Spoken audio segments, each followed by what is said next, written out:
Hello, today is February 26th, 2011. We're meeting today with Mr. Malvin Walker at his home in Estes Park, Colorado. My name is Brad Hoops.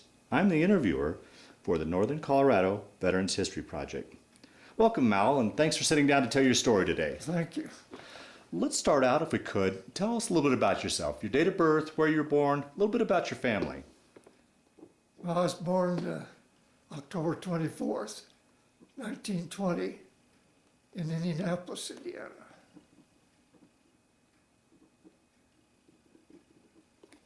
And I had three brothers and one sister. And where did you fit in that? I was the youngest of the boys. Okay. My sister was born in 1937, so she was the youngest. Okay. And I went to Indianapolis Public School 76 in Indianapolis, and 1934 Shortridge High School. And I had 4 years of ROTC training at high school. Graduated in 1938. Then I went to Jordan Conservatory, which is a music conservatory. Oh. And of course there I studied mainly piano and cello. I started piano when I was 8 years old. And Was it a musical family? Was no, No? no. But one thing, my mother always sat us down on Saturday to listen on the radio to the Metropolitan Opera. And so that's where my musical encouragement started. And I graduated in 1942 in June from the Jordan Conservatory with a bachelor's degree. And on August 13th, I was inducted into the Army at Fort Benjamin Harrison, Indianapolis. Well, let me back up a little bit before we get into your military experience. One question I like to ask, historical question, is do you remember and how much, if all, was your family affected by the Great Depression? Do you have memories of the... Oh, yes. In 1929, on my birthday, was when The big crash? banks crashed. And of course, my father had an automobile agency, and he lost that. He sunk everything he had to try to keep it. But so we had nothing. But we were renting a house at 3417 Broadway, and the landlord told my father, said, "You don't need to pay any rent until you can do it." So we lived rent-free. And of course, food was a problem. And my father finally got a job at Allison's, where they make the airplane engines.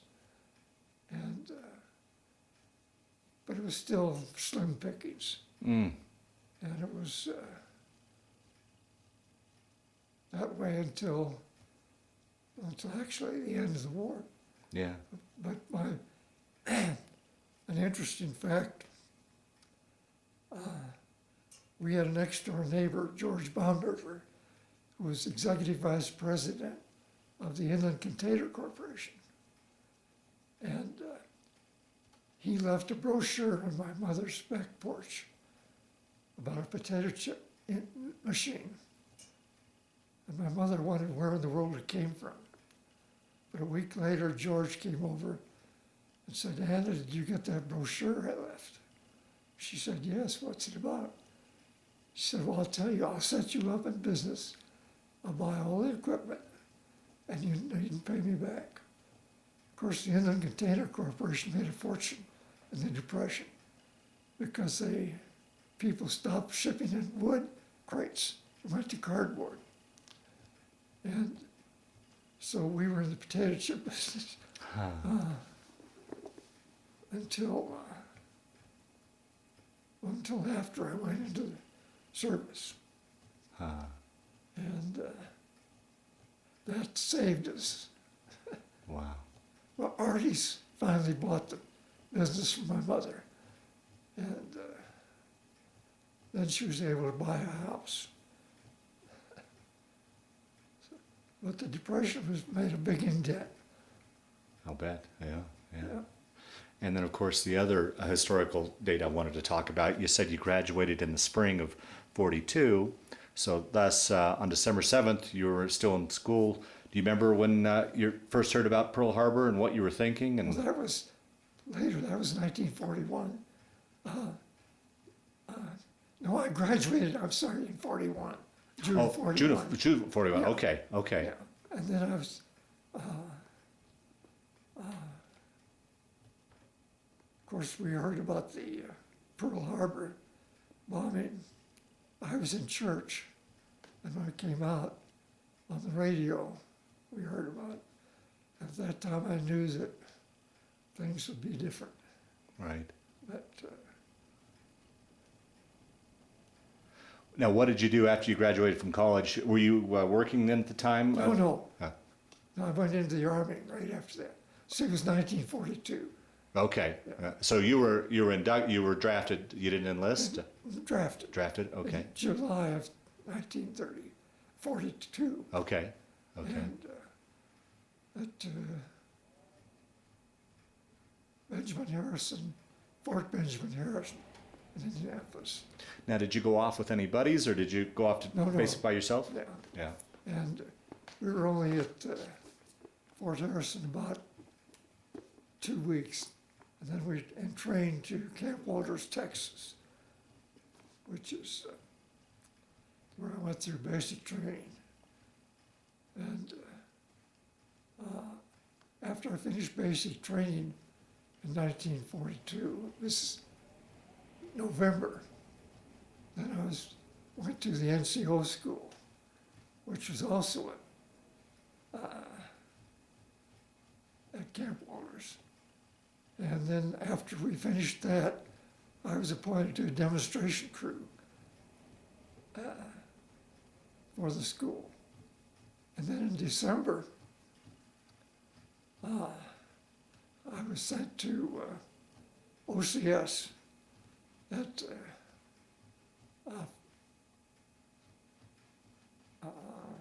Fort Benning in Georgia. And on April 16th, I got my commission to second lieutenant. And then I was assigned to go to Camp Wheeler only for 2 weeks. And then they moved me to Camp Blanding in Florida, where we started a new division, 63rd Division. It was just a cadre.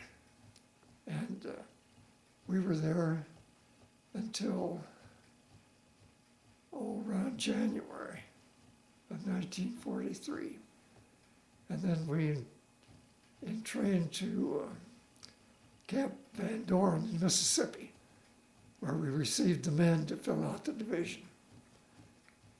And shortly after that, I was sent to Rangers training.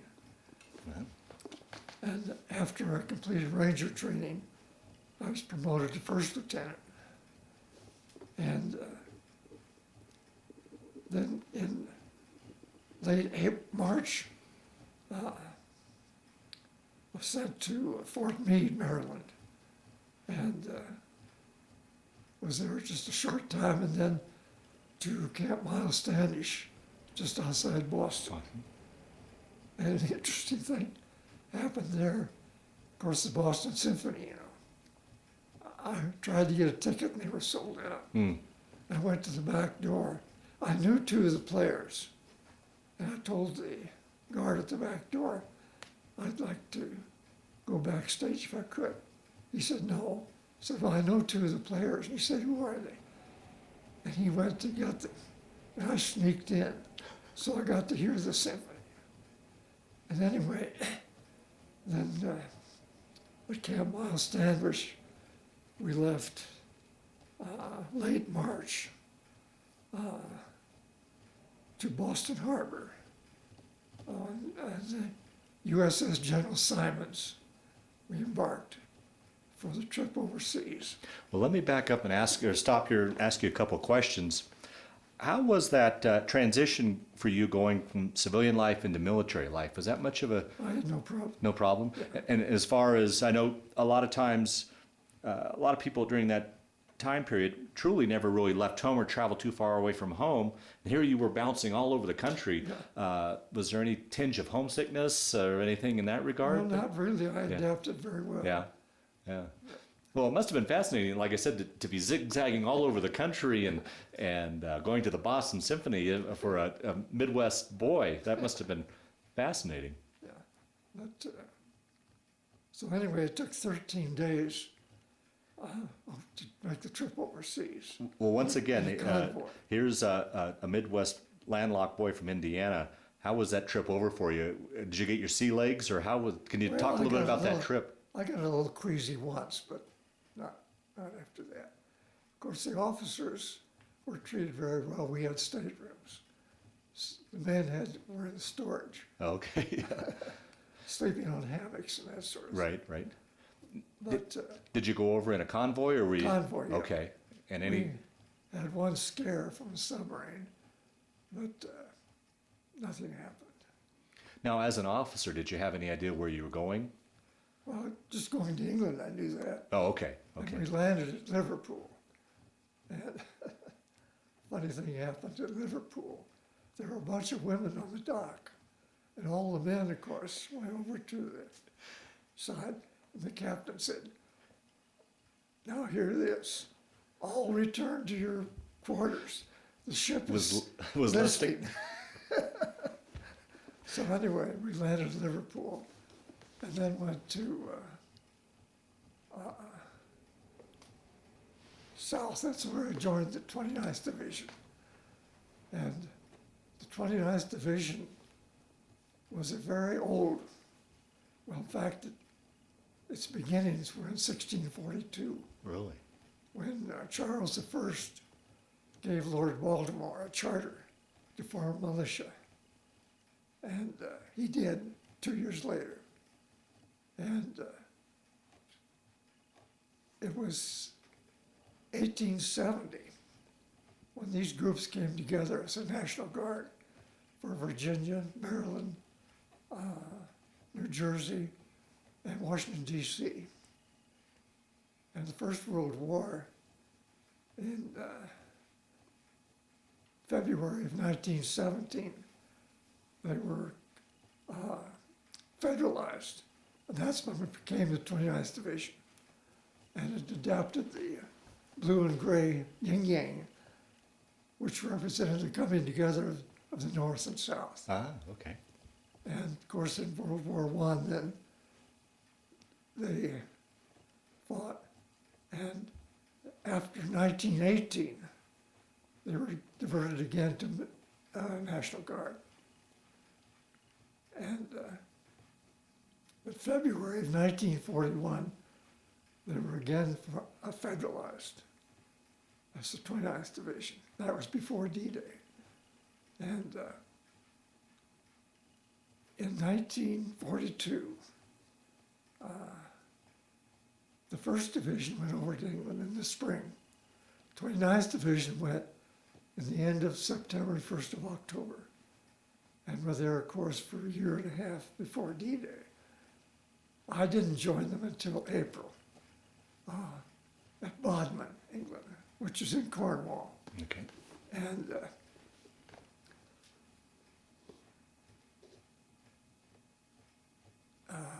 there were areas in Devon, a 25-mile square area in Devon, where everybody was pushed out and was made a practice area for landings.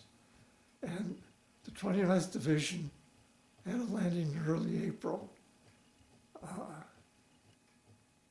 We lost 50 men because it was live munitions. But on April 28th, the 4th Division, which was scheduled for Utah Beach, took over the area. They lost 946 men due to 6 German E-boats attacking the ships the support ships Right. in the area. And 2 LSTs were destroyed and one severely damaged. Hmm. And with 946 killed. And everybody was warned that not to say anything about this. Right. Wow. Or it was a court-martial offense. And it was 1983 before it became public knowledge. Wow. And I met the man who at Slapnet Sands in the 90s who made that area a museum with a tank. A tank is there now. And he told the story. But anyway,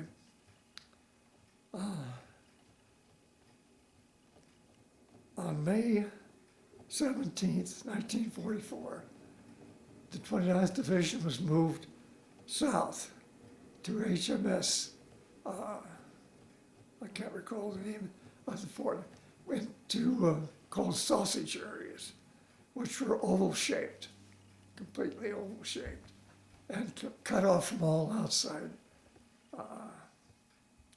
contact. No letters were to be sent out. No one could leave the area. No one could come into the area. And we were given the supplies, new clothing, new weapons, and the supplies we would need. And then on the 31st of March, or April, 31st of May, we marched at midnight to Tor Point, where we boarded LSTs, or LS VPs, personnel carriers, which took us to Falmouth, where we boarded the LCI 540. And there we remained for several days. Of course, originally, D-Day was to be May 1st. But because when General Eisenhower, in January 1944, took over as Supreme Commander, he and Bernard Montgomery said 3 beaches were not enough. That was Omaha, Gold, and Juneau. So they added Utah and Sword. And they decided that because they needed more shipping to move the D-Day to January, or to June 5th. Well, of course, June 4th, we sailed from Falmouth, only to be recalled because of the storm. And Group Commander Stagg, who was Eisenhower's weatherman, said there's just a possibility that on June 6th there'd be a slight opening. And of course, Eisenhower conferred with all of his leaders, and finally he said, let's go. So we sailed again at about 8 o'clock in the evening on June 5th. And it was cloudy, stormy, raining, but at midnight, the full moon finally showed up for a short time, very short time. And then it was clouded over again. Could you see the paratroopers and such flying yes. over? Can you describe what that was? There were 600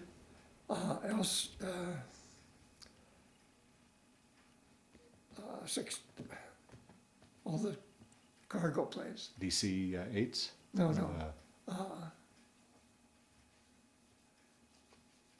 Well, I can't. That's fine, yeah. But anyway, there was in a 300-mile long stream of planes. Boy, that must have been a sight. It was. And of course, that was carrying the 101st and the 82nd Airborne. Well, the 101st Airborne landed west, and the most westerly, scattered all over the place, over a 30-mile range. Just units here, units there. They had no cohesive units.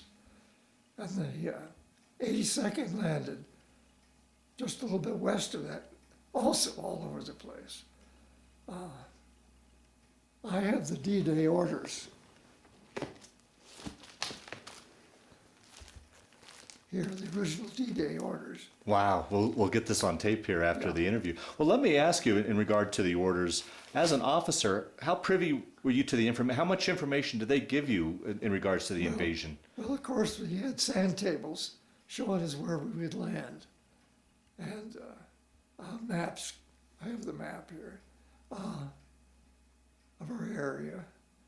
And of course, we were given little French pamphlets with certain words you could use. So we knew we were going to France. And with the sand table, we knew. Everything in the D-Day orders was down to the minute. What should happen? Yeah, Nothing happened. yeah, right, Not right. a thing. Everything was confusion.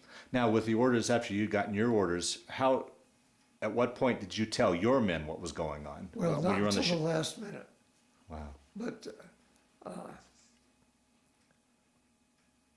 as I said, everything was complete confusion, except for one incident.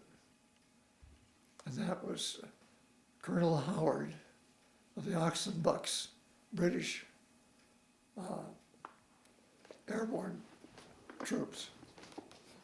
I talked with him in 1950 or 1990 at the site of what is now called Pegasus Bridge. And he told how they planned for this. The whole month of May, every day, they planned attacking bridges. They had 2 bridges they were to take.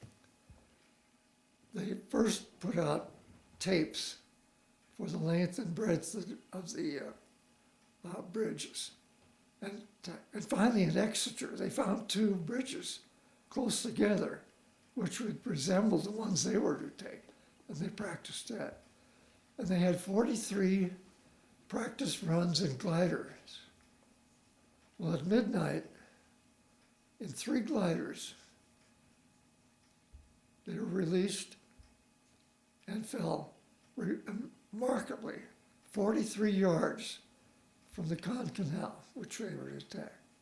And in 15 minutes, they had taken over the bridge. Wow. And they radioed back ham and jam, which meant they had taken these 2 bridges. That's the only thing on D-Day that went exactly as scheduled. Wow. But of course, they had to stay there until mid-afternoon when Lord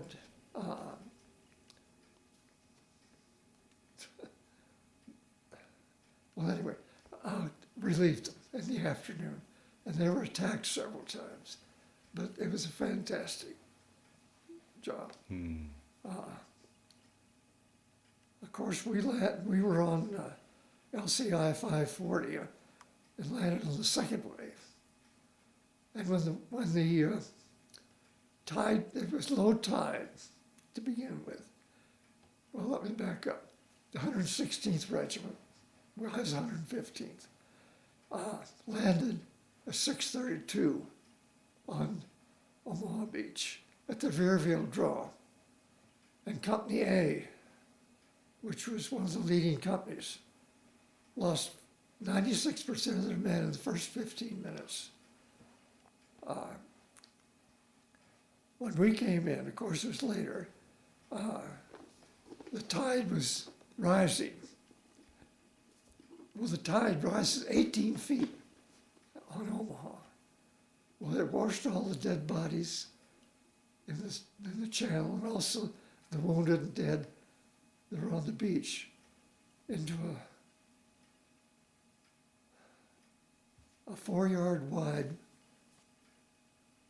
as far as you could see, from either direction of bodies and body parts. Oh, jeez. We lost 3,000 men on D-Day, our division. First Division in our division. We landed, we're supposed to land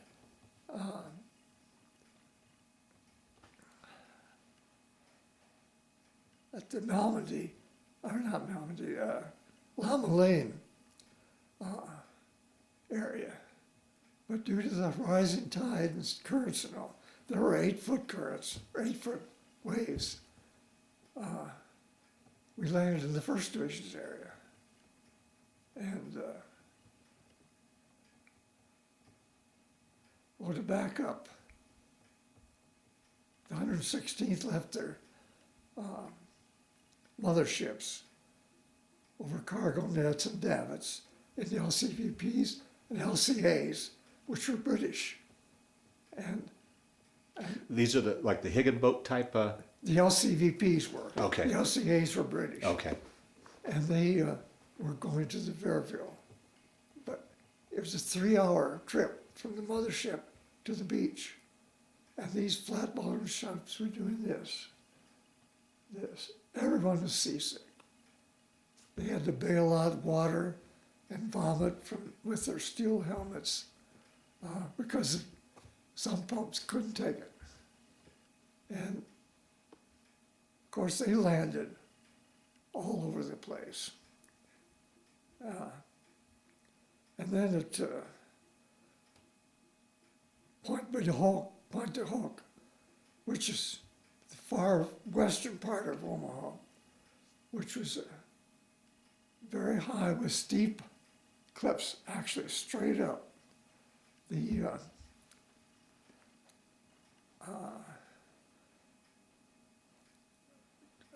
Lieutenant Colonel Rudder and the Rangers, Second Rangers, part of the Second Rangers, 5th, 6th, and 7th, the companies, landed there. And of course they shot grappling hooks up. And also they had ladders from the London Fire Department, which they could attach and climb up. But they had, and of course the Germans on top were shooting down at them. They landed with 225 men. By the end of the day, only 90 were capable of carrying on. But they were supposed to destroy the 5 howitzers. Well, when they got there, of course, they weren't in the bunkers. They finally found them about a half-mile back in a orchard. And 2 of the sergeants put phosphorus grenades into the breach, which disabled them. The men were behind, being lectured on what to do, and they were able to get to these guns. So they put them out of action. But they could have destroyed everything on Utah and Omaha Beach. The naval bombardment began at 5:30. And what was that like? That must have been an incredible sight and sound. Yeah. And of course, they did some damage, but not enough. Well, the bombers at 5:40, 600 of them came through. But the ones over Omaha missed the target entirely. Yeah. They bombed 3 miles inland, so they didn't help at all on the beach. And there were 5,000 planes accompanying the bombers. They had complete coverage of the air, of course.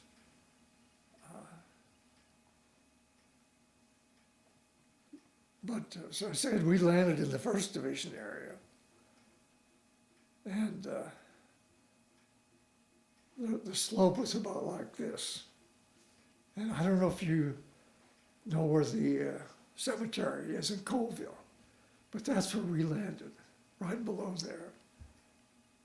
Well, General Huebner of the First Division, when we came in and finally got to the top of it around noon, he said the 29th men should go to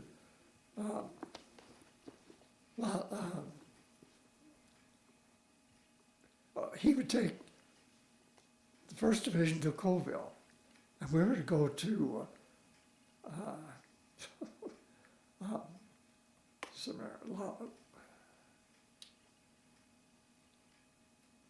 isn't that awful? That's fine. Okay. Well, anyway, which is west of there. I'll think of it in a minute. Mm-hmm. And of course, we dug in up there just outside town, and it was light on D-Day until about almost 11 o'clock because it was on double English savings time. And we were attacked several times, snipers, but on the hill going up, there were mines. And a lot of the men were killed by the mines. There were 6 million mines in the Omaha area. Let me ask you, Mal, particularly for someone like myself that's never experienced combat and can't wrap my brain around it, what it must be like. What was it like for you, particularly, as you guys were crossing the channel and you had all night to think about it? What's going through a person's mind when you're crossing over, and then when you and can you explain what you were thinking as you guys hit the beach and just if you remember what your feelings were and your thoughts were? Of course, they told us it'd be a picnic. Everything would be wiped out. All we have to walk in, which of course didn't happen. So on the way over, you really weren't all that concerned at that point yet. Then. Well, they were concerned, Yeah. but thinking, well, it's going to be an easy landing, but it wasn't.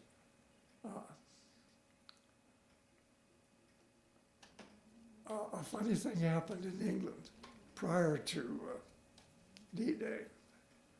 The head of the Transportation Corps was addressing his men. He said, now, when you land with your vehicles, the first thing you do is go to a washing station to have them clean. And they couldn't believe he'd say that. But anyway, by the way, we had 37 duplex drive tanks assigned to us. They were the ones that had the canvas size Okay. and could go through the water. Right. Well, they were launched over 1.5 miles out. 27 of them sunk immediately. And only 3 made it to the beach. 1 was knocked out instantly by an 88. All of our artillery pieces were sunk. And the men got in, but not the artillery pieces. So they were converted to infantry until you could get more howitzers and so forth. 2,500 tons of equipment was to be landed. Only 100 tons made it. So there were shortages, of course, of all kinds. But on June 8th, we were supposed to move to Lecanchi and go on to Colombier.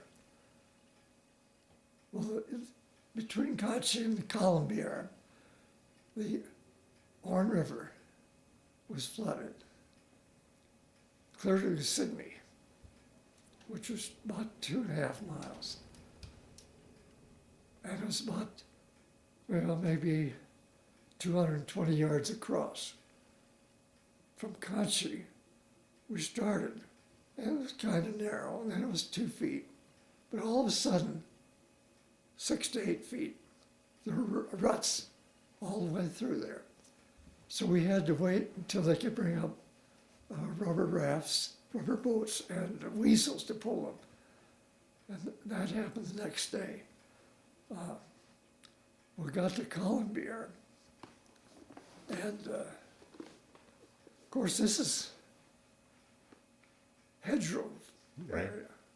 And I don't know if you know what hedgerows are. Yeah, please explain to those that will watch us what the region is There's like. nothing like the hedgerows in England. The hedgerows were built 2,000 years ago by the Celts and all over Normandy.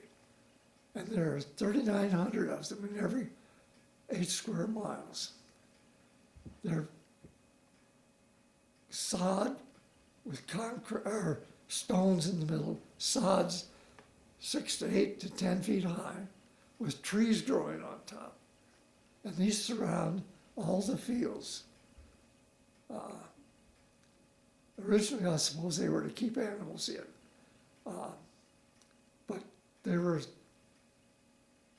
maybe an acre, maybe 2 acres at the most, and every one of these hedgerows had to be taken, and they were all over Normandy.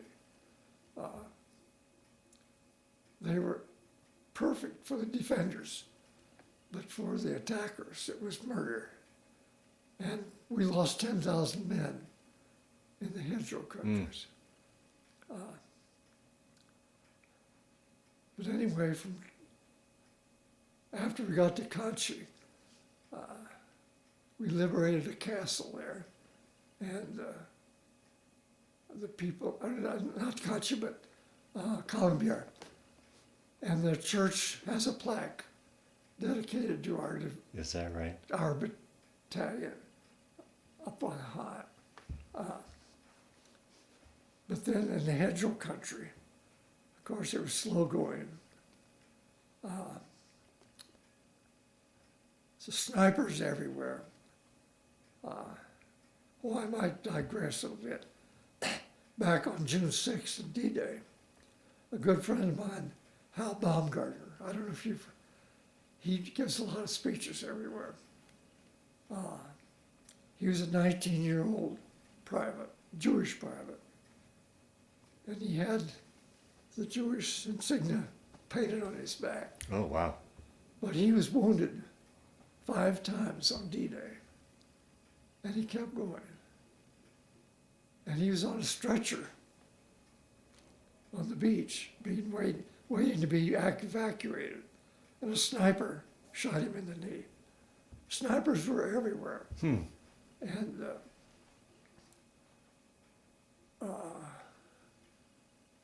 June 17th, Captain Norval Carter, who was the 1st Battalion doctor, was up front treating the sergeant, Sergeant Walensky. He wasn't supposed to be up front, but he was very dedicated. And a sniper shot and killed him. And now they have a road, Captain Carter Road, dedicated to him. And that comes later to something. But on July 4th and 5th, we were given a rest at St. Clair, France. Had that been your first rest since you landed? Since D-Day. And we were issued clean clothing. You can imagine what our clothing was like. And of course, that was the rainy season. We would sleep in 3 inches of water sometimes in the foxholes. But we issued clean clothing, had a first hot meal, and bird bath. I don't know if you know what a bird bath is. Please explain once again. Well, that's a steel helmet filled with water to splash on it. Well, once again, let me ask you something that after doing all these years of interviews that I still can't wrap my arms around.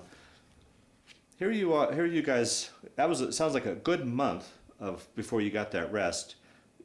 You weren't eating properly. Obviously, you weren't sleeping properly. You were out in the elements. Hygiene wasn't good. All those individually would bring a person down, but and all that was under the umbrella of being under the stress of war. How do you think you functioned with all that going against you? Well, we knew we had a job to do. We just did it. But of course, as I said earlier, it was raining a lot of the time. Supplies were very short. Oh, I don't know if you know what the Mulberry Harbor is. There were 2 of them. Mulberry A for the Americans, Mulberry B for the British. And these consisted of sunken ships to form a breakwater. And then phoenixes, which are concrete caissons, 600 yards long, 600 feet, 200 feet wide, 200 feet deep. And these were towed over, 163 of them. They were fabricated in England and towed over and sunk so that the ships could come in. And there were also what we call Lubnicks, which would go up and down with the tide. The ships, sunken ships, had a breakwater, but these would go up and down with the tide. So the ships could come in and land. So basically, artificial harbors is Yeah. what were built. Uh-huh. And because there was no harbor Right, in right, Normandy. right.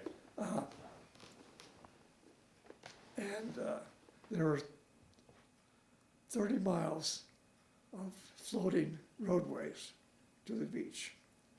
Well, on June 19th, 21st, the worst storm in the history of the Channel occurred with 200-mile-an-hour winds, and it completely destroyed the American Mulberry, which had been completed June 13th. Oh, The British one hadn't been completed yet, and it survived.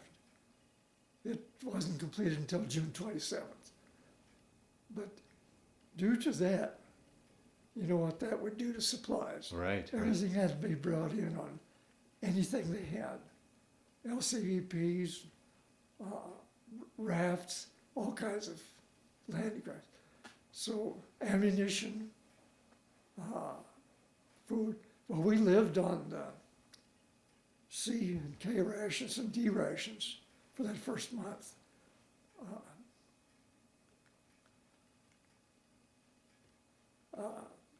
They were adequate, but not the best. But anyway,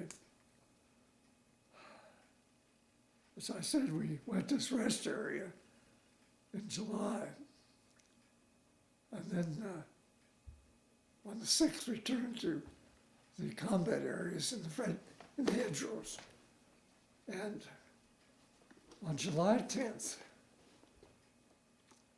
a German dressed in a medical uniform, waving a white flag, requested a 2-year armistice to clear the dead and wounded.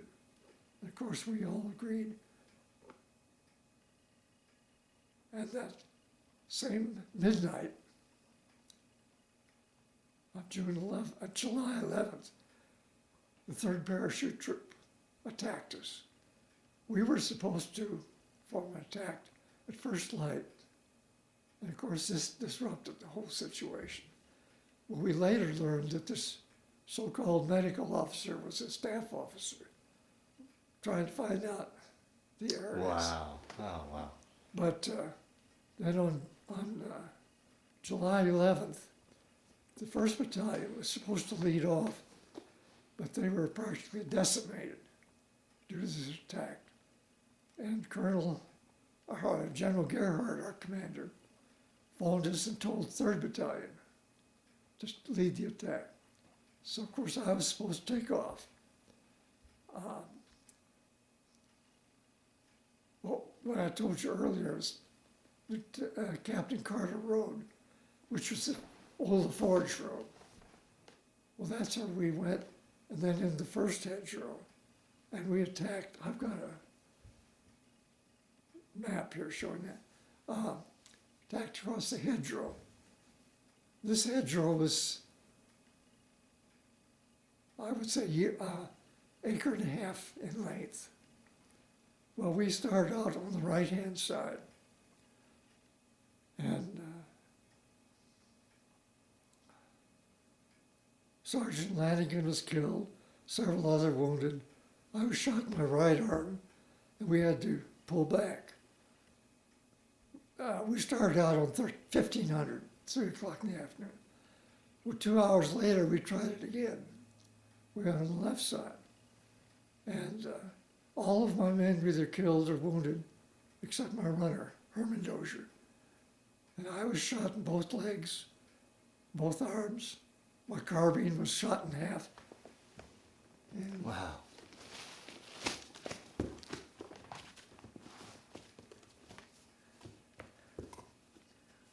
I had this Bible in my pocket, vest pocket. When I got to the hospital, I discovered that it had been hit by a bullet. I'll be darned. So, well, I spent 3 months in the hospital in England, and then returned to the division on October 28th. At this time, our battalion was at Bergen, Germany, which is right on the border of Holland and Germany. Well, of course, we had all kinds of battles in that German area.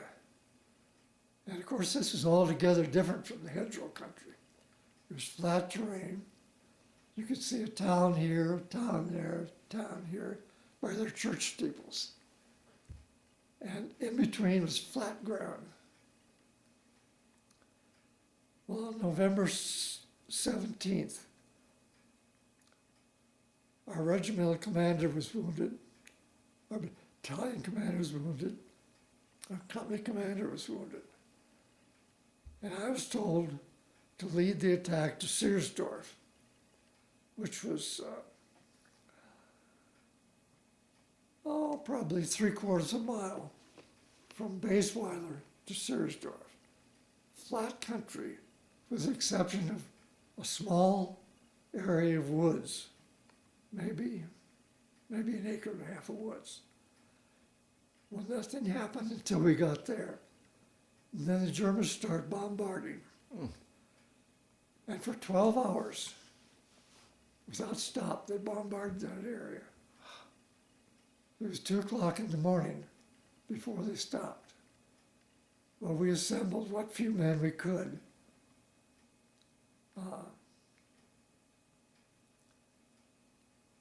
From the area. And we're told at 7:30 to attack again. Well, we were given 2 tanks from the 2nd Armored to go in, and they helped us. And we got into Seersdorf. We liberated the Seersdorf Castle, which I have a picture of here. And the rest of the day, cleared the town. Well, the next morning we were told to go to Dervislar, and that was the next town south.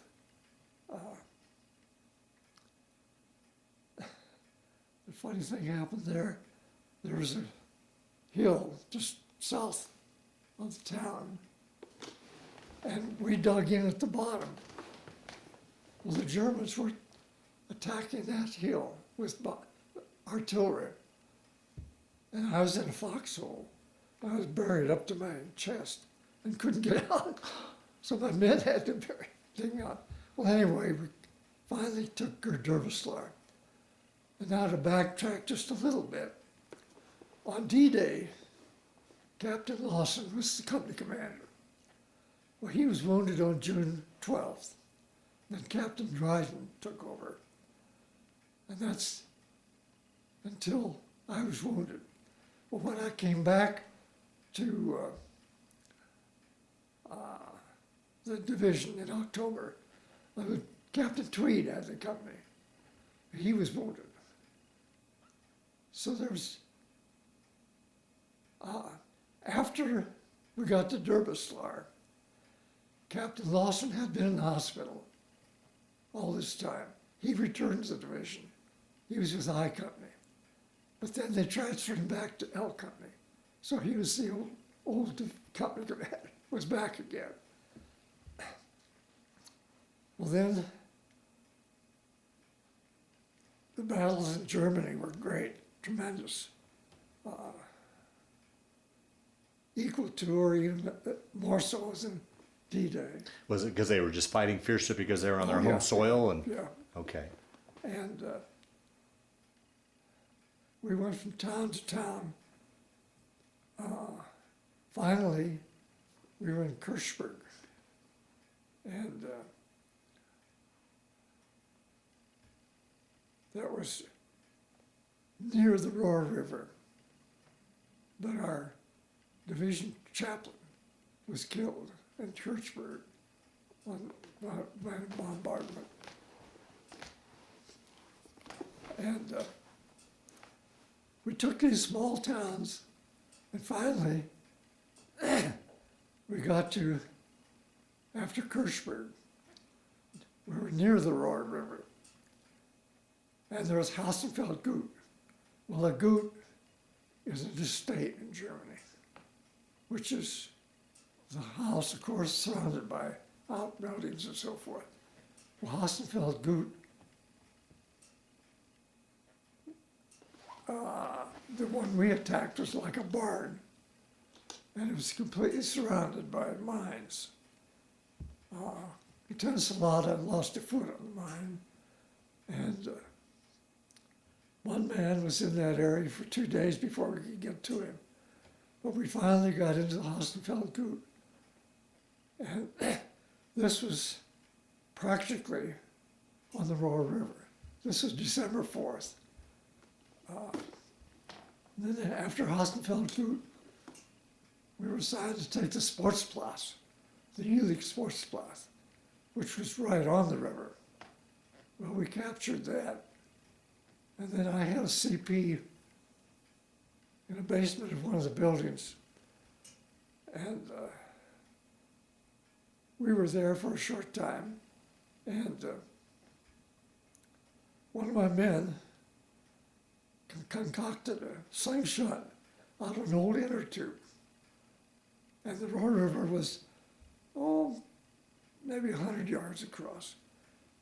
But he would put grenades in his slingshot and sling them across. Well, of course, it didn't do too much. But anyway, we had patrols constantly. And one of my sergeants, Sergeant Bedos, swam the Rohr River to check the current and also what was on the other side. And he was later given a medal for that. In fact, the battalion wanted to do it again. I said, not unless he gets a pass to Paris. And they said, you can't do that. Well, anyway, and then we had another private who swam us over the river and left a towel saying, just to say we were here. Well, and I had a patrol going across in rubber raft.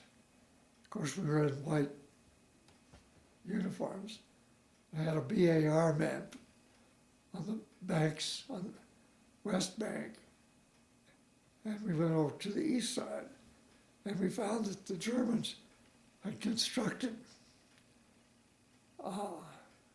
shoulder-high sod emplacements so they could fire from there. Well, we got over there and didn't find anybody. Well, anyway, we came back. And then on the 16th of December, the infamous Battle of the Bulge began. Well, on December 14th, I radioed back to regiment saying we could hear tanks moving south behind the lines. And they poo-pooed it, said it's just probably amplified sounds of tracks to fool you. Well, later we found that those were some of the tanks that were scheduled for the Battle of the Bulge, moving south. There were a lot of mistakes made at that time. Even division, regiment, division, even army, on what was going on.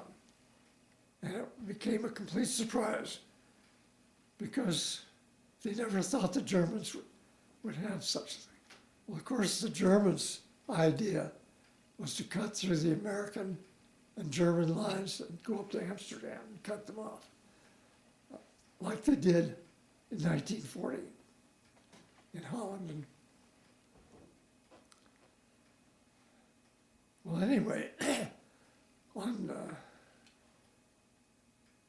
after the Bulge started on December 16th, we were given over to Montgomery's command, 21st Army Group, because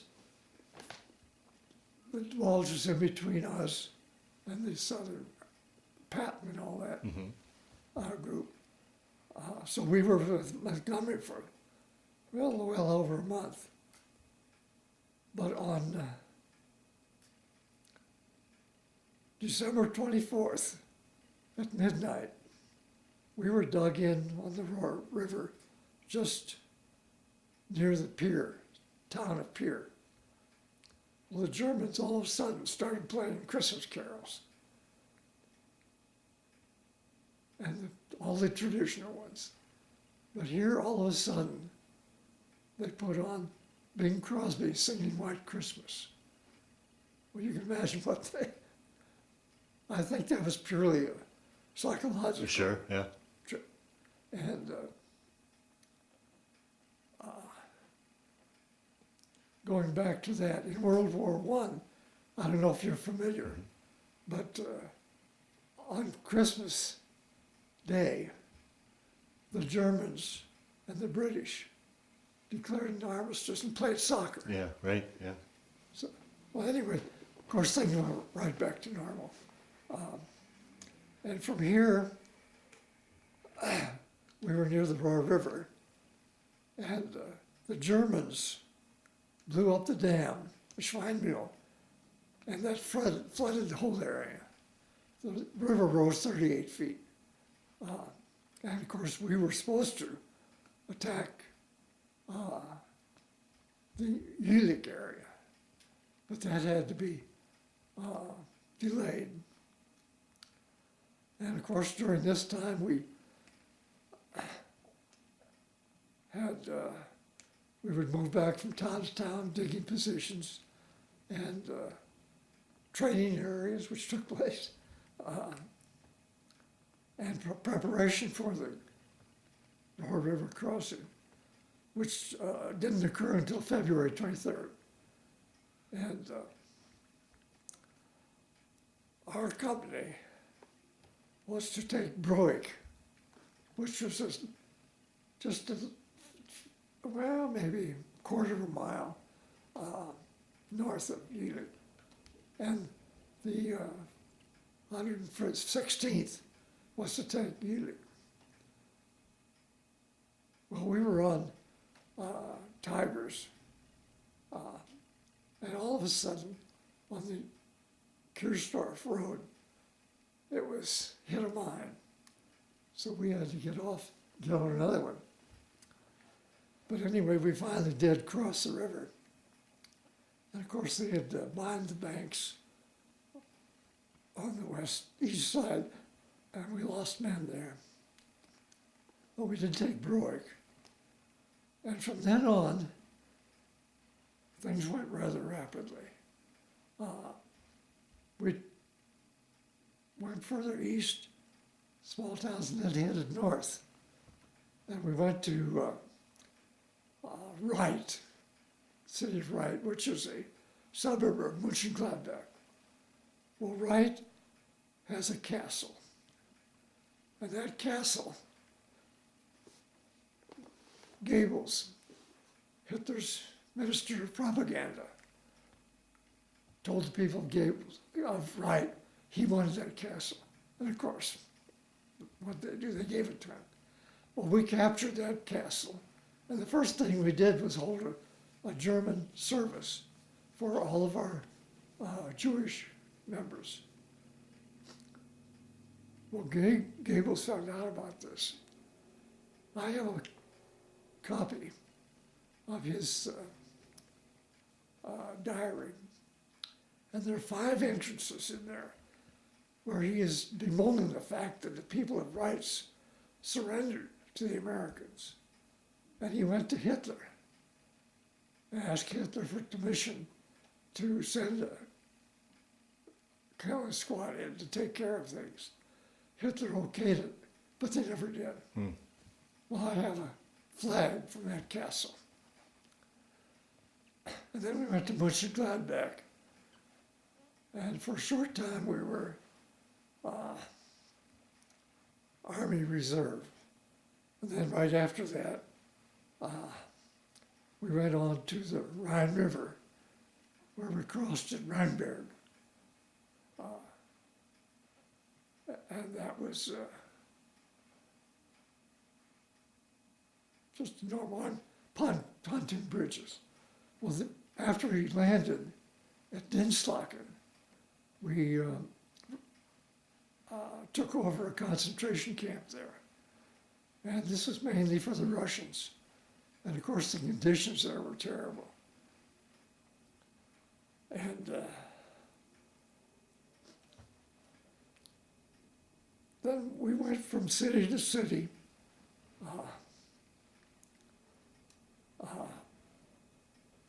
clearing towns. And finally, Captain Lawson said, Lieutenant Ungeleiter, down to Norden, Nordhausen, and that's an underground series of units which over 2 miles underground, where they assembled the V1 and V2 bombs. And the conditions there were terrible. I can still smell the distinct odor in my mind. But then after that, we went again east, town to town. And finally, we were near the Elbe River. And Captain Lawson told me to take my men by compass north. We were always on the left flank next to the British, and contact the British, and then move down to the Kleine Kieren on the Elbe River, which I did. And for the first time, we were sleeping in houses with feather beds at Kleine Kieren. It's just a small village. But we stayed there, and April 12th, of course, Roosevelt died. Mm-hmm. And shortly after that, we were instructed to go back west. The Russians were coming from the east to the Elbe River. And of course, they came on all kinds of our trucks with mattresses and women and everything else. But we went back from town to town, setting up government as we went along. And finally went to Bremen, which is on the Weser River. And we got to Bremen, and the 115th Regiment, our regiment, took over the city. Well, I was made the S2 intelligence officer, and went to military intelligence school in France, near Paris, in the Hershey estate. And when I got back, I was assigned to take over as the town major of the city, which I did. But one of my most favorite actions was I reassembled the Bremen Philharmonic Orchestra and Chorus. Oh, wow. And started a concert series. And we asked them to, the Domkirche in Bremen is one of the oldest churches. I don't know if you know it or not, but in the basement there are 9 mummies, mummified. And the church was partially bombed. But to perform the Brahms Ein Deutsches Requiem in that church, this is the same church that Brahms conducted the first performance in 1874. So that's one thing that I'm very proud of. But of course we had all other kinds of concerns with the civilian population. And I was there until January 1946, and went to Bremerhaven, which is the port, and boarded the USS John Erickson and sailed for New York. And of course, when we passed the monument, Statue of Liberty? Statue of Liberty, that was a great And we landed in New York and then went to Fort Meade. And we were separated then from service. But then I joined the reserve, which I stayed in for 8 years afterwards. Went to camp in Indiana, where I met my folks and went back home. What was that homecoming like when you? Well, Was it it was good to- great. It was really great. Yeah, And of course, seeing some of the old people. yeah. Now, were any of your older brothers in the service? No. Okay, so Well, my second brother, Wendell, was in the Navy at Naval Harbor in Chicago, but that was after the war. Oh, okay. Yeah. Okay. Did your folks and probably in particular your mom, either then or later on, ever talk about what she was going through, knowing that her son was over in harm's way? No. Yeah. Of course, I get letters from her. Well, that was another question too. How was communications? Being over, you guys were constantly on the move. You were in combat conditions. How was communications? The V-mail and such. Was it? Well, the email was a great development, but before that, general postage was slow, and maybe 2 weeks or so, because it all kind of came over on ship. Yeah. Right. But the email speeded up things. That was fantastic. Well, before we move on into your post-military life and talk a little bit about that, I'd like to back up and ask you a few questions about your time over in Europe, particularly around the time of the Battle of the Bulge. What were conditions like for you as far as cold weather clothing and such? Because that was like one of the coldest winters in European history. What were things like during that period of time? Well, we were pretty well equipped, but the ones in the Battle of the Bulge, they suffered foot frost, all kinds of things. And, there were 18,000 killed in the Battle of the Bulge in that 1 month. 83,000 taken prisoner or wounded. It was the greatest casualty of World War II. But luckily they survived. Yeah. The few that were left. I did meet. I was going on my way in France. I forget. I had to leave. I forget where I was going now. But I did meet a friend of mine, Paul Brown. He was on the street. Is that right? Yeah. A friend from back home? Yeah, he was a violinist with the Jordan Conservatory too. And another thing, when I was wounded, was the second time, a 4.2 chemical observer was there, and he said, "Lieutenant, can I go with you?" He had a submachine gun. I said, "Well, yeah, we're glad to have the extra firepower."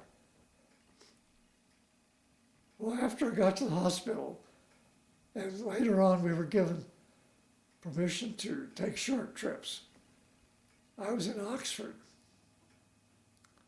and across the street, this fellow yelled, "Hey, Lieutenant." I had no idea who it was. And he came over, and he was the same observer. Now, how he recognized me then, I don't know, because he's only with us maybe 20 minutes. Isn't that something? Huh? Yeah. How long did it take you to heal from your wounds? Well, I was in the hospital 3 months, but 3 months. I had a wound in my hand that took a long later. Well, I was shot through the elbow and all kinds of stuff. But funny thing happened in the hospital. This was the 61st General Hospital. They had just come over from the States. They were brand new. And we had a nurse, we called her Buzz Bomb. Oh, right, yeah. Well, she came in one Saturday, and she said, "Now, gentlemen," she said, "the colonel is coming in for inspection this afternoon. And when he enters, you're all to lie at attention." You can imagine how that went over. When Colonel Fickett was there, he was one of Patton's commanders. But he had been in a jeep accident in Southampton prior to D-Day, so he couldn't come over. Well, it was late July before Patton came over, but he couldn't come over. He was still in the hospital, and he said he wanted a bedpan, and the nurse had a fit. She said, "Oh, you can't have a bedpan. The colonel's coming."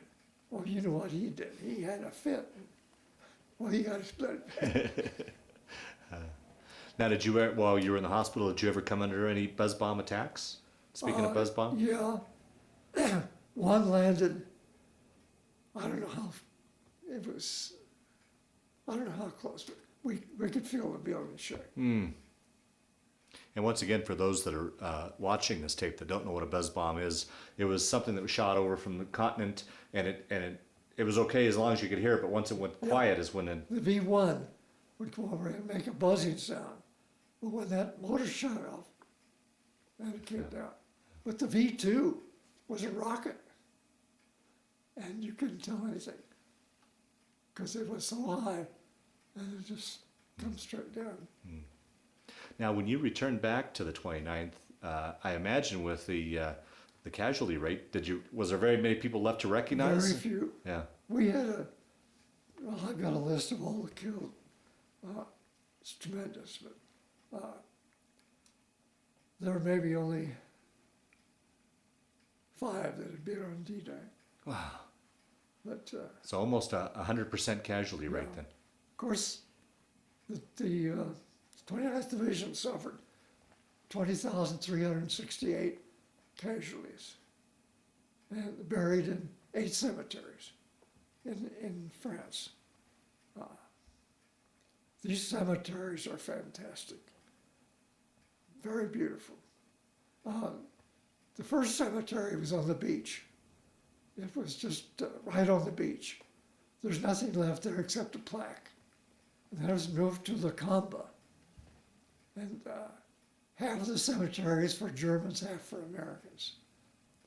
And the Americans then were moved to Colville after the war, 1945. And then it became a German cemetery.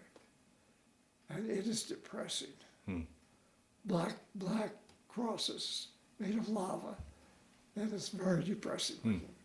Nothing like the American cemeteries. Yeah. But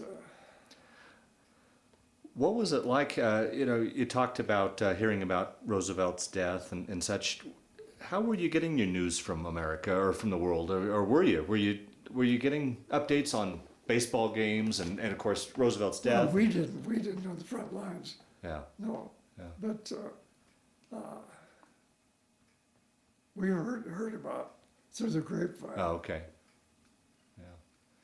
And how about once you guys got on the Elbe there? Did you ever physically meet up with any of the Russians, or were you guys kept separate? We didn't. We Yeah, didn't. yeah. The 69th Division did. One other thing that's interesting, out of 10 soldiers in the infantry, only 1 does the fighting. The other 9 Support, yeah. are support troops. Mm-hmm. Of course, we needed them, Absolutely, yeah. Yeah. but only 1 actually did the fighting.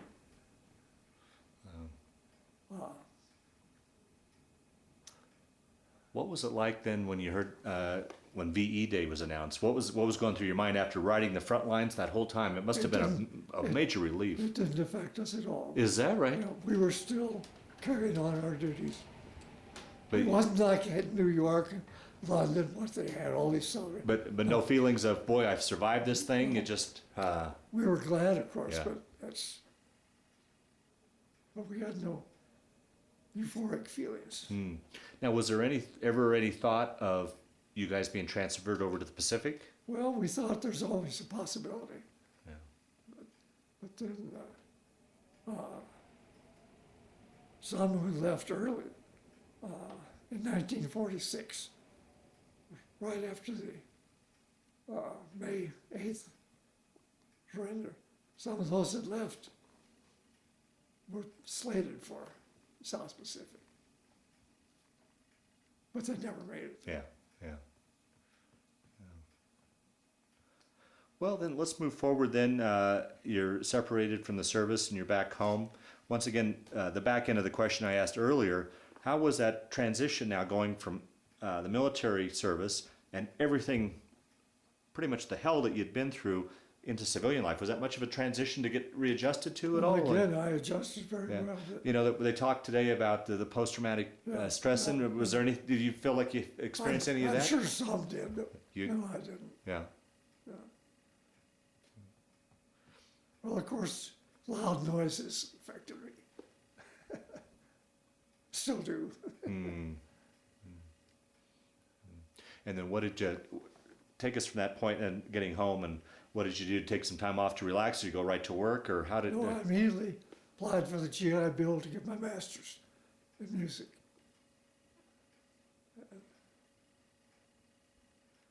I did that. And then, after that, I was a cellist. And I played in the Jordan Symphony, the South Bend Symphony, and the Indianapolis Philharmonic. And Is this something you went on to do as a profession? yeah, Okay. and of course I taught too. Mm-hmm. Yeah, I guess I didn't ask. As you guys were moving across Europe, did you ever come across schools or churches where there were instruments where you got a chance to play a No, little bit? no. Well, now I take that back in Florida.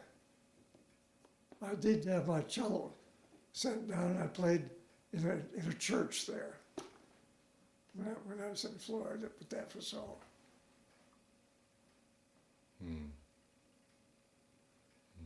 So you went on to have a career in music, basically, Yeah, teaching and playing, and retired from that. Yeah.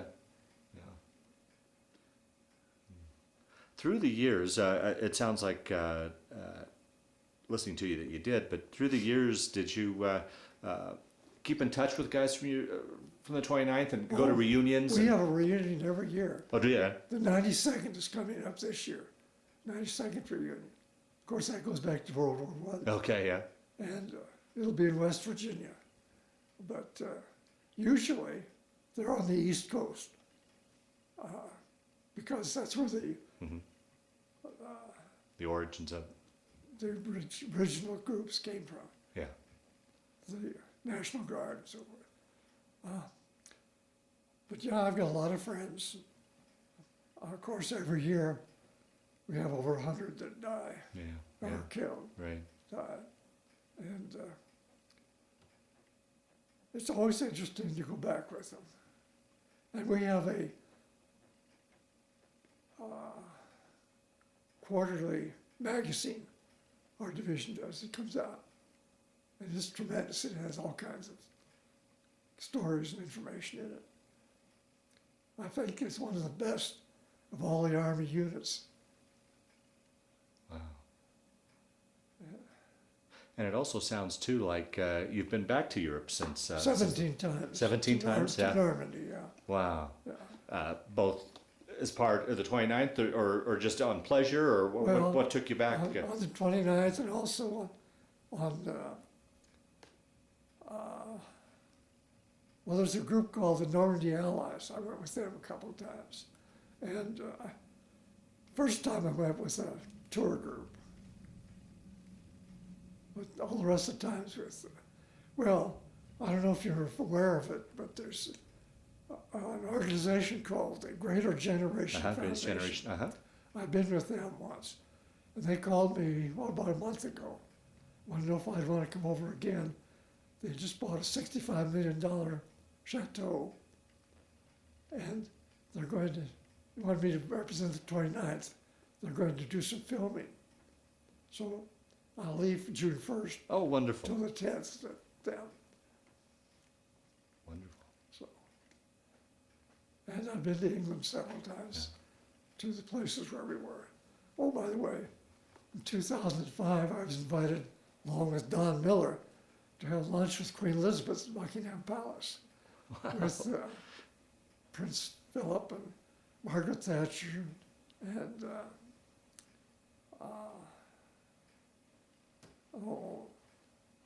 Prime Minister.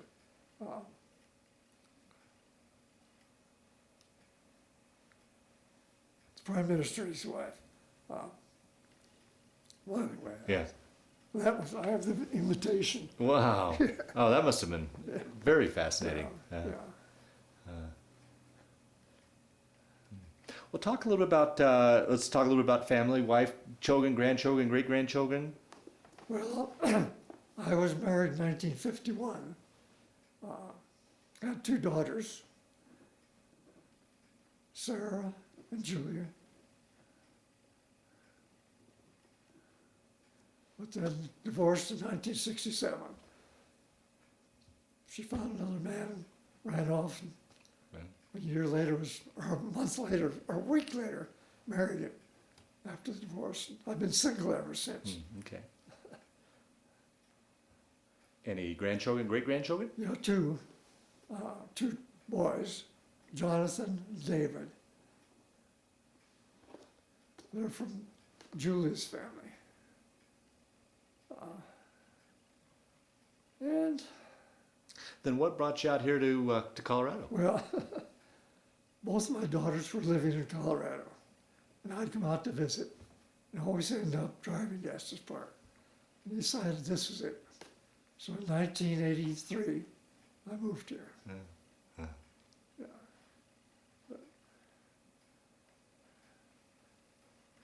Well, Mal, we'll start to wind down this interview. One question I always like to ask towards the end of the interview is, how do you feel your war experience played a part in your life, changed your way of thinking, or did it? Or was it just simply just a chapter of your life you went through? How would you answer that? Well, I'm a great believer that every boy, after graduating high school, should spend a year in the military. Because the discipline and everything else is needed. And I'm afraid of the younger generation, really. I don't know. Yeah. And everything in this world is so upside down now. And the present situations are horrible. And one thing I always like to mention is George Saniano, the American philosopher, who said those who ignore the past are condemned to repeat it, and how true that is. Mm-hmm.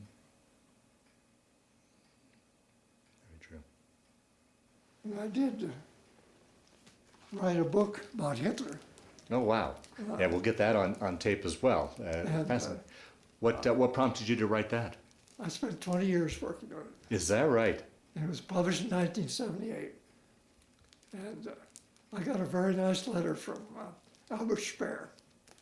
He said it's a very lucid presentation. He could use it in his work. Really? Yeah. Of course, that was after he got out of prison. Yeah. And I also had several interviews with Traudl Juna, who was Hitler's private secretary. Really? She had nothing to do with the military, only Yeah. his private affairs. Fantastic woman. She died about 3 years ago. She ate every meal with him. And she has some great stories to tell. Oh, I imagine so. She has a dual personality.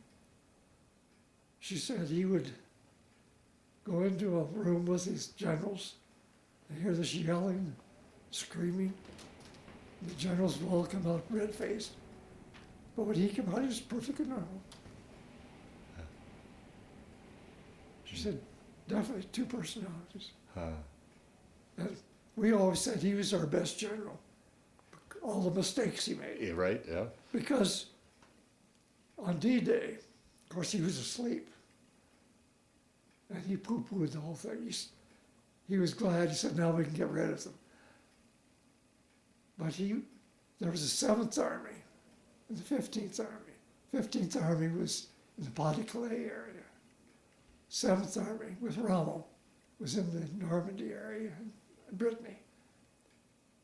He refused to release any of those 15th Army until August 17th.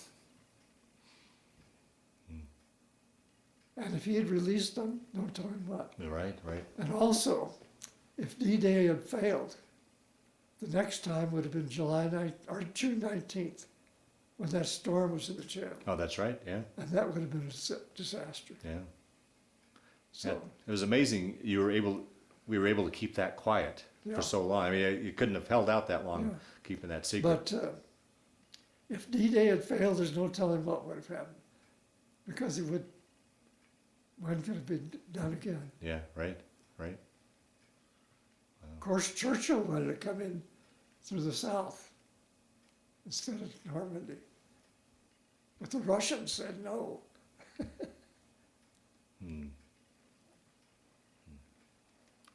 Well, in closing, is there anything that I didn't ask you that you wanted to talk about, or as we've been sitting here talking, thoughts have come to your mind that you wanted to, I know we won't capture it all, but hopefully round out your story as best you can. Is there anything else you'd like to talk about, or a story you'd like to tell that we've Well, left there's out? one thing of interest. René Duché, a Frenchman in the resistance, in 1942, made a low bid to decorate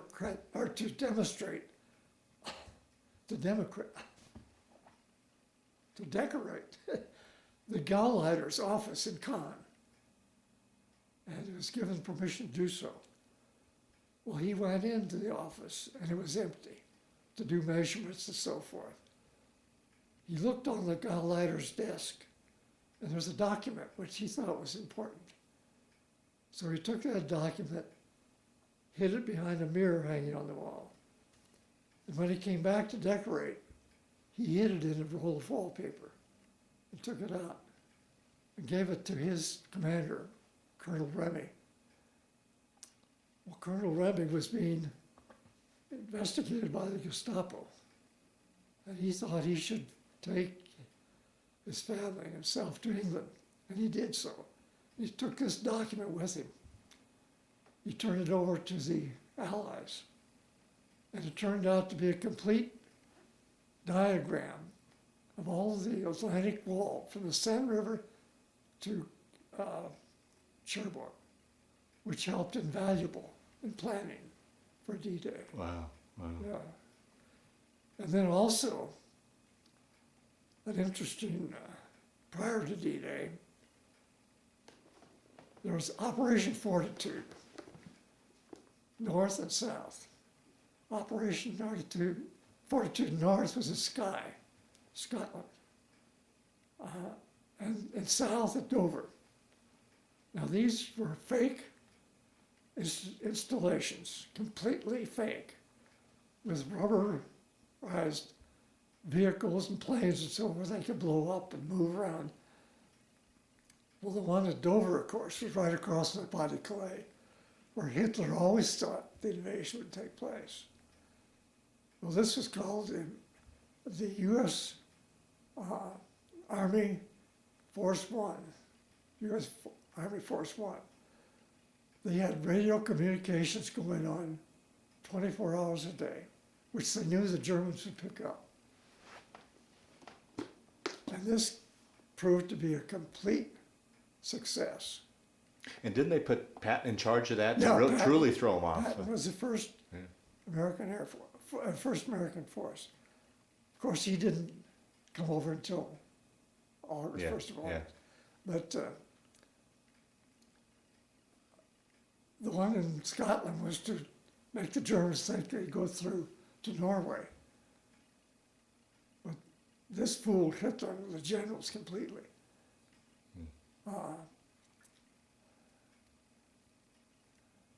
There was another interesting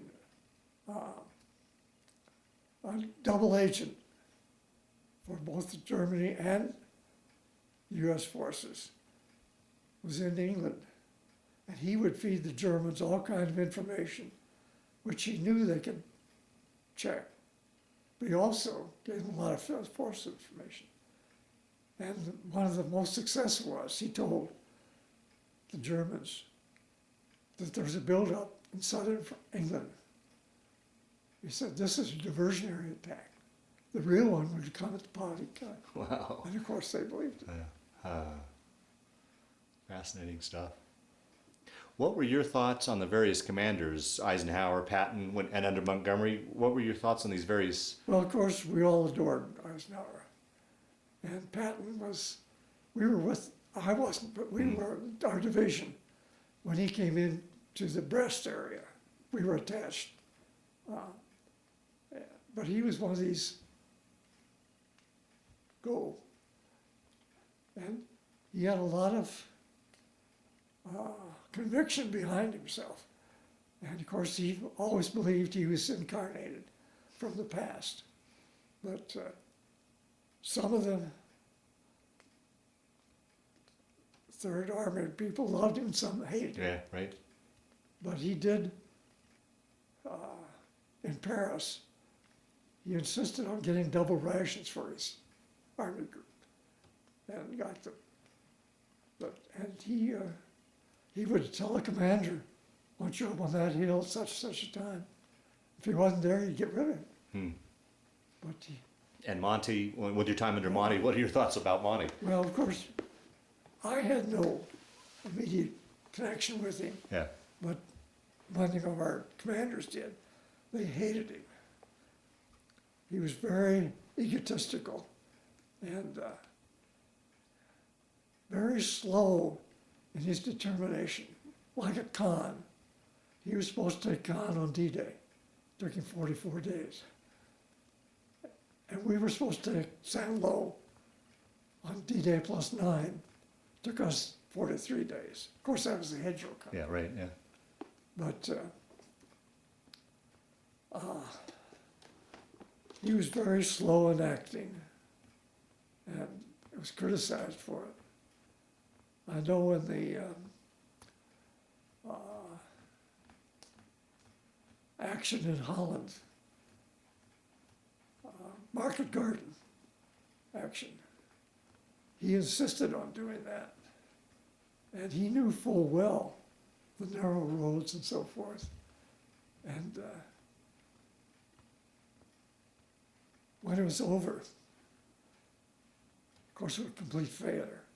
When it was over, he said, well, it was 99% perfect, which of course,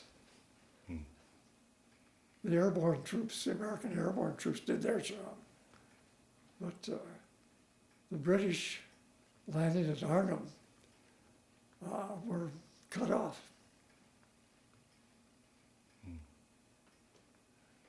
And how about through the years, the various movies that have been made, for example, Saving Private Ryan? Were they able to capture anything close to what?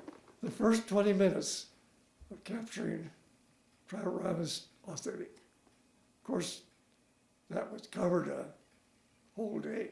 Yeah. But that was authentic. Was it? Okay. In fact, my daughter wrote Spielberg. She went to the movie with me, and I got a letter she wrote up there. He didn't reply, but his secretary replied, and said Spielberg's father was in the Second World War, and he wanted to convey the problems. But it was all Hollywood after the first 20 minutes. Yeah, okay. Yeah. But there were a lot of, in D-Day movie, there are a lot of things that are authentic, but a lot of just movies. Well, how did that first 20 minutes affect you at all when you're watching it? Did it take you back? I mean, were you able to go watch through it? Well, I mean, yeah, did it? Took me back. Did it? Yeah. Yes.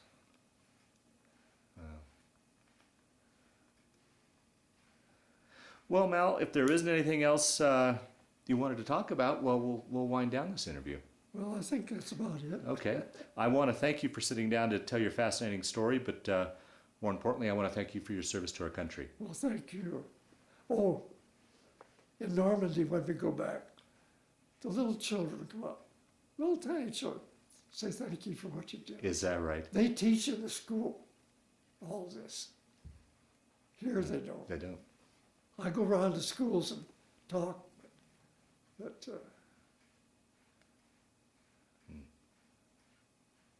Well, thank you, Mal. thank you.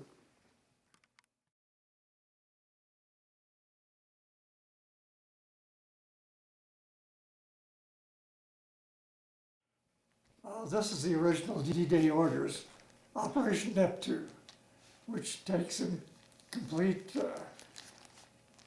minute-to-minute description of what should happen.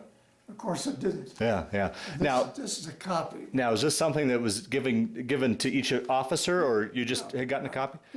Have you ever sat down years later and read this thing and say, no, that didn't happen, no, that didn't happen? In the copy. Yeah, yeah.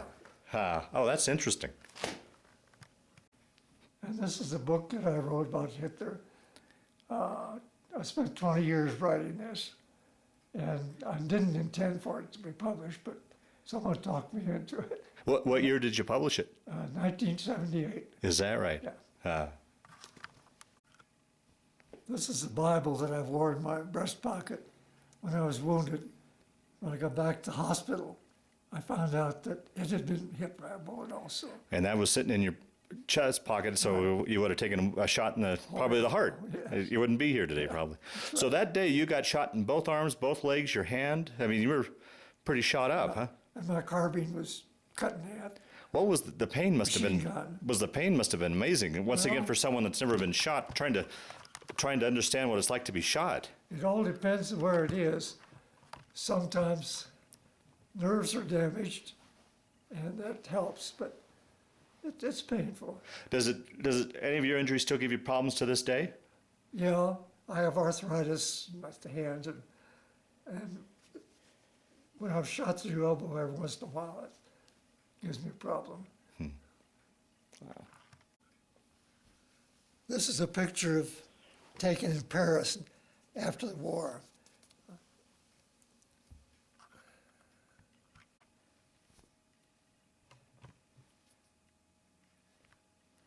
This is the flag that I took from Gable's castle in Wright, and which he bemoaned the fact, well, we had a service for all of our Jewish members in this castle, and he bemoaned the fact. I have in his diary 5 times that the people of his hometown surrendered so easily. Wow. This is a painting by James Deesh of the landing at Omaha Beach of the 29th Division. Wow. And other items here on your... The artillery pieces, the German 88, which is the most deadly of all the artillery pieces in World War II. And that's simply a replica and our division flag. Well, these are various certificates that I've gotten in France representing the Jubilee celebration of D-Day. And these 3 villages, I'm an honorary citizen. Uh, And the anniversary of the liberation of St. Louis. And that's to mark 50 years. Citizen honor for Veerville. and then these That's next two. a letter to Spielberg about Private Ryan. And then these bottom. That's a citizen of Utah Beach. And then it looks like a signed autograph from Mike. Yeah. Did you ever have a chance to personally meet him? Oh, not really. Okay. Like that I got, I flew over the Capitol. Wow. And then this middle one. That's the mayor presented me with the proclamation for Malvin Walker Day. Here in Estes Park? Yeah. And My then, two daughters up there. and then the bottom is the actual That's the proclamation. What day were you honored? Let's see.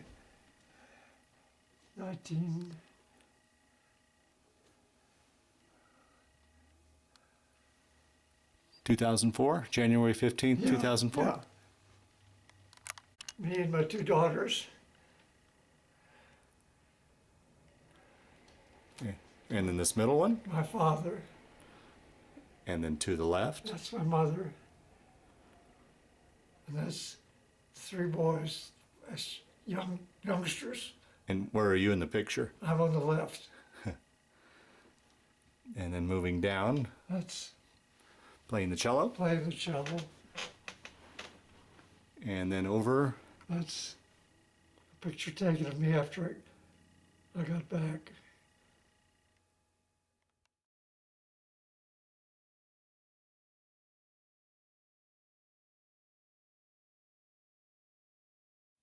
That's our 29th Division patch.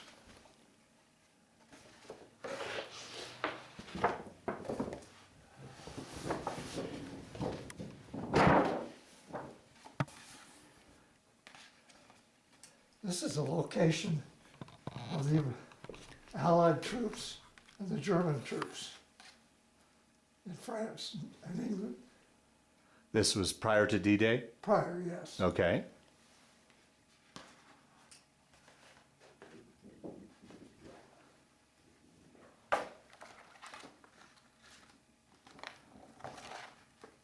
This is Clyde of Kieran, where I was on the Elbe River, right here. The British troops were here. Okay.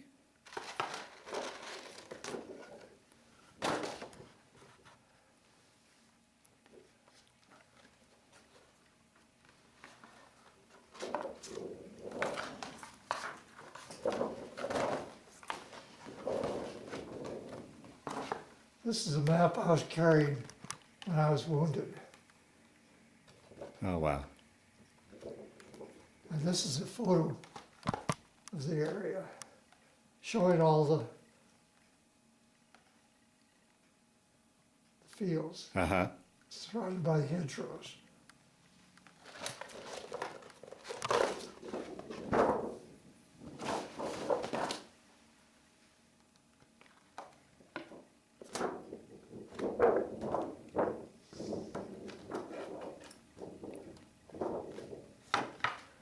This is where we landed. The cemetery is up here.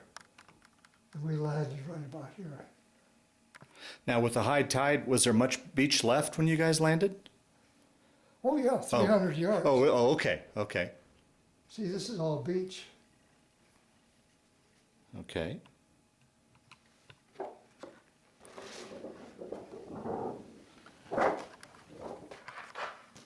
And this shows what hedgerows are like. The Germans would be dug in here and use periscopes to look over.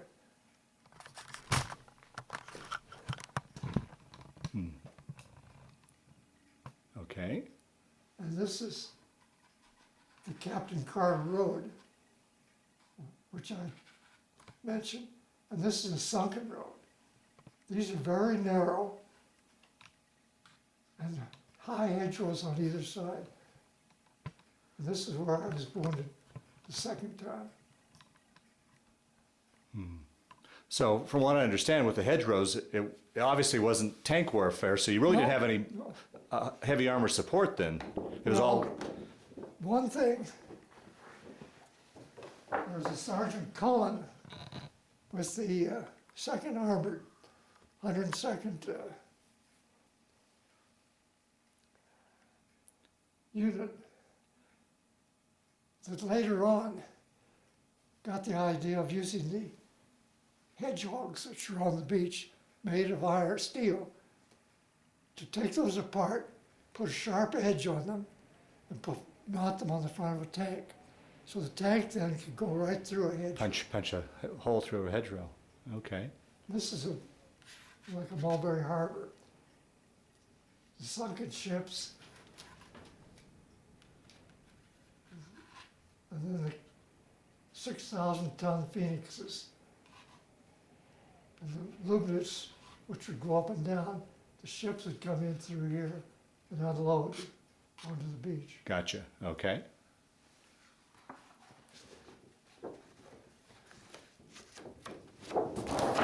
Now, Mal, do you give this presentation to schools and organizations and such? Yeah. This is the Normandy area.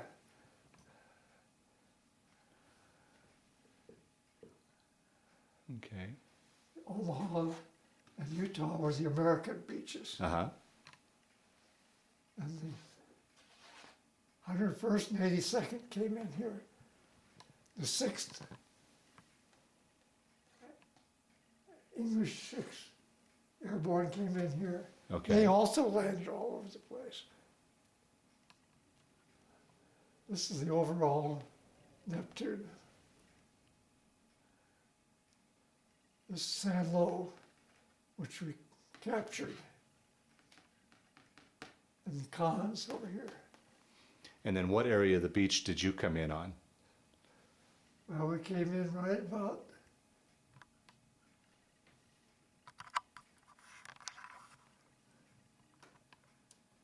let's see, right about here.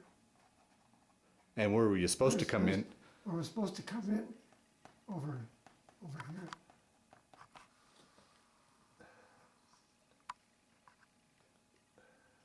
Okay. This is Colville, where the cemetery is. San Lawrence-sur-Mer, which we then went to. First Division took here and we went here. Okay.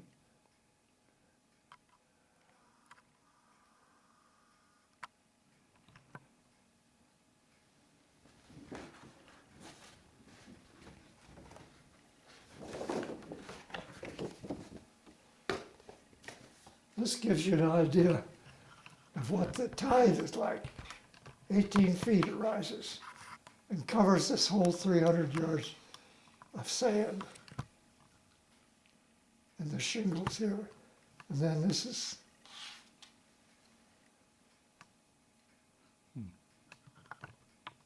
Okay.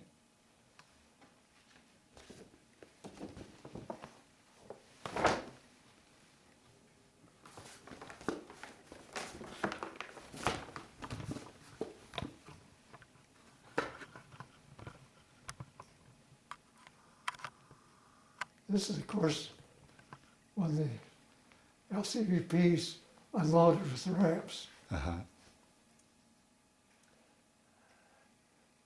And this is Bergen in Germany, where I came back from the hospital.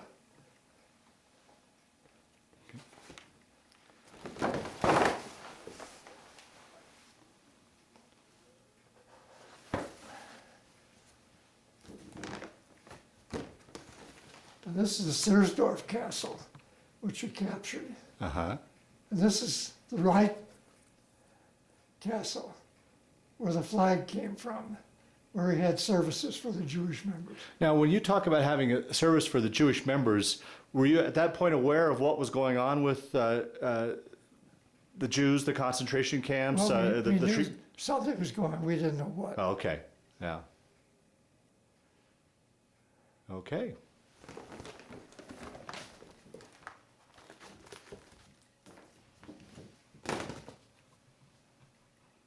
And this is from the June landing all the way to when I was wounded. So from June 6th to July 11th, huh? Yeah. Generally, how many miles did you cover? And I mean, what's the size of that area roughly? Yeah. Well, it's 25 miles to San Lo, and we were about 2 miles north of San Lo. So it's about 23 miles. Very good.